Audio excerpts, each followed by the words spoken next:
ప్రాణం పెట్టి స్వరక్తమిచ్చి సంపాదించుకున్న దేవుని నామానికి మహిమ కలుగునుగాక. అలాగే ఆయన రక్తం చేత మిమ్మల్ని ముద్రించుకున్న మీకు కూడా నా ప్రత్యేకమైన వందనాలు. దేవుడు మనకు అప్పగించిన పని ఏదైతే ఉందో దానిని చేయకుండా వెనుదిరగవద్దు. మనం దేవుని జతపని వారమై ఉన్నాం. విశ్వాసులుగా నమ్మి బాప్తిసం పొంది ఎవరైతే ఉన్నారో వారందరూ కూడా దేవుని యొక్క జతపని వారై ఉన్నారు. ఒక శరీరంలో మనకు అనేక అవయవములు ఉండినను ఈ అవయవములన్నిటికీ ఒక్కటే పని ఎలాగూ ఉండదో అలాగే అనేకులమైన మనము క్రీస్తులో ఒక శరీరముగా ఉండి ఒకరికొకరము ప్రత్యేకముగా అవయవములమై ఉన్నాం. మనకు అనుగ్రహింపబడిన కృప చొప్పున వేరువేరు కృపావరములు కలిగిన వరమై ఉన్నాం.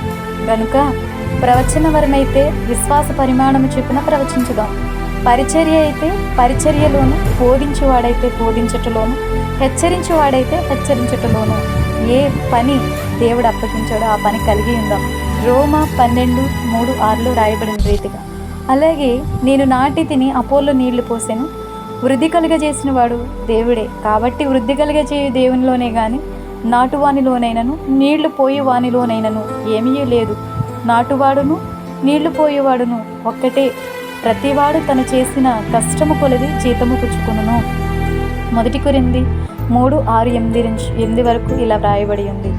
కాబట్టి దేవుని పనిలో ఏ పనితనం, చేపలు తీసే పని అయినా, మందిరమును శుభ్రపరిచే పని అయినా, అందరికీ ప్రార్థన సమయం గురించి చెప్పే వారిగా ఉన్నా, ప్రార్థించే వారిగా ఉన్నా, పాటలు పాడుతున్నా, హెచ్చరిస్తున్నా, ఇలా ఉపవాసాలతో జాగారాలతో ఉండేవారిగా ఉన్నా, ఇలా ధనంతో కొంతమంది దేవుని సంఘానికి సహకరించేవారిగా ఉన్నా, ఏవైనా దేవుడు మీకు ఏ పని అయితే అప్పగించాడో ఆ పనిలో నమ్మకంగా ప్రభు వచ్చేంత వరకు కూడా నమ్మకం కలిగి ఉందాం.